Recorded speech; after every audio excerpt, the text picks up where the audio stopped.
One of the most important movements in any ballet class is a tendu.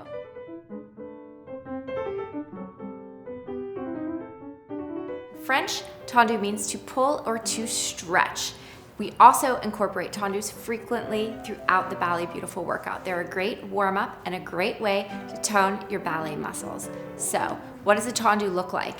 And how do we use that? Again, thinking about pulling, stretching. This is great because ballet is all about extending the body through space. So tendu, you're taking one leg and you're stretching it out long. You could brush the leg to the front for a tendu front. So we have tendu front, tendu side, and of course, there's also a tendu back. Whatever the position is, just remember to keep that toe on the floor, stretch those legs nice and long.